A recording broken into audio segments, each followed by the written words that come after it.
రాష్ట్రంలో మద్యం సరఫరా చేయడంలో ఉన్న ధ్యాస యూరియా సరఫరా చేయడంలో ప్రభుత్వానికి లేకుండా పోయిందని రైతులు ఆగ్రహం వ్యక్తం చేశారు. యూరియా కోసం పాస్బుక్లతో రైతులు క్యూ లైన్లో గంటల తరబడి నిలబడినా యూరియా దొరకని పరిస్థితి ఉందన్నారు.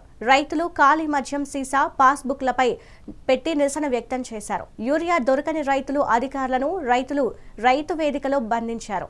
దీంతో రైతు వేదిక వద్ద ఉద్రిక్త పరిస్థితులు నెలకొన్నాయి. సిద్దిపేట జిల్లా మిరుదొడ్డి మండలం అల్వాల గ్రామ రైతు వేదిక వద్ద యూరియా వచ్చిందని తెలియడంతో ఉదయం 4 గంటల నుండి రైతులు పాస్బుక్లు లైన్లో పెట్టి క్యూ కట్టారు.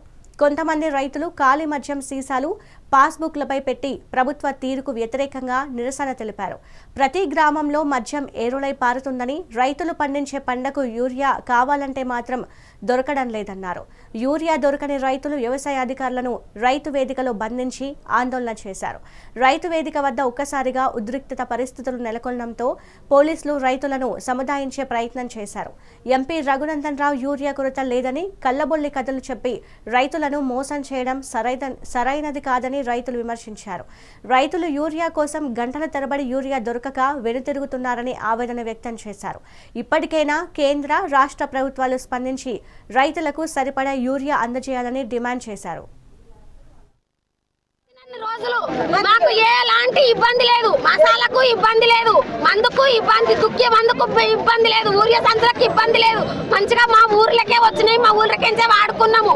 మంచినీళ్ళకి ఇబ్బంది లేదు, ఇంటింటికి నల్లలేసిండు. మాకు ఎలాంటి ఇబ్బంది లేకుండా రెండమండలకు మొగడు వచ్చిన వాళ్ళకు గుడక 1000 రూపాయలు 200 పింఛన్ ఉంటే 2000 పింఛన్ చేసిండు. మాకు కేసీఆర్ వచ్చి నుంచి ఎలాంటి ఇబ్బంది లేదు. ఆయనకు 10,000 వందనాలు.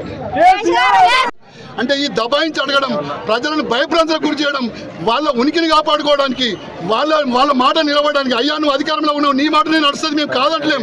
కానీ ప్రజల గోస చూడరు అంటున్నా, ప్రజల బాధ చూడరు అంటున్నా, ఇదెక్కడి బాధ అంటున్నా, ఇదేం సిస్టమ్ అంటున్నా, ఎవరికి కావాలి ఈ రాజకీయాలు అంటున్నా, ఎందుకు ఈ రాజకీయాలు అంటున్నా, ఏం చేసి పెడతారు?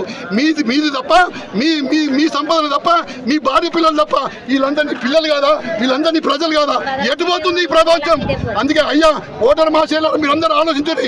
దగ్గరలో ఉన్నారు కొడుకులు, వీళ్ళు అడిగబోరు. మీ సత్తా చూపించండి. ఎవడు మంచోడు, ఎవడు పనికిరాడు, ఎవడు చేస్తాడు, ఎవడు చేయడం, ఇది ఆలోచించరే.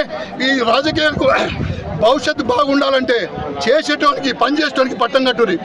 ఇటువంటిదా ఇదా పరిపాలన? ఇదా మందు ఎంత కావాలంటే అందిస్తున్నారు. ఎవరికి కావాలి మందు? లిక్కర్ దొరుకుతున్నంత ఈ తెలంగాణలో యూరియా దొరకలేదు అని రైతు అంటుంటే బాధేస్తుంది.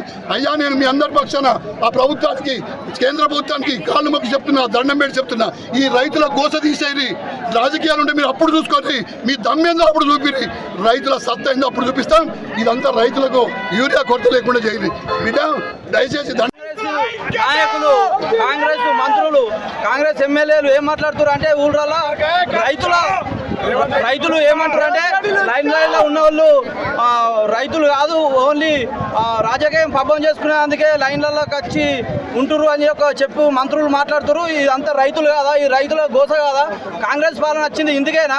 మేము 10 ఏళ్ళ నుంచి ఎప్పుడు కూడా ఈ యూరియా సంచుల కోసము లైన్లో నిలవలేదు. ఇప్పుడు అంతా టెక్నాలజీ మారింది. మేము మాలాంటి వాళ్ళు ఒక యువ రైతులు మాట్లాడితే ఇది రాజకీయం పబ్బం గడుపుకుంటారు అంటారు. మేము పొద్దుగాల 4 గంటలకు వచ్చి లైన్ నిలవటం, ఇప్పటి వరకు మాకు లైన్ దొరకలేదు. రోజు టోకెన్ సిస్టమ్ మారుతున్నారు, ఒక్కొక్క ఏరియా ఒక్కొక్క ప్లేస్ చెప్తున్నారు. మన 275 రూపాయల బస్తా ఉంటే 290 రూపాయలు చేసిర్రు. దీని గురించి ఎవ్వరు లేరు. దీనికి బయోడేటిక్ తీసుకుంటారు. ఆ బయోడేటిక్ వల్ల కొద్దిగా టైం వేస్ట్ అవుతుంది. డైరెక్ట్ ఏవైతే జిరాక్సులు ఉన్నాయో జిరాక్సులు తీసుకొని ఆ సంచులు యూరియా బస్తాలు ఇస్తే రైతులకు ఎంతో కొంత లాభం జరుగుతారు. ఈ చిన్న దశలో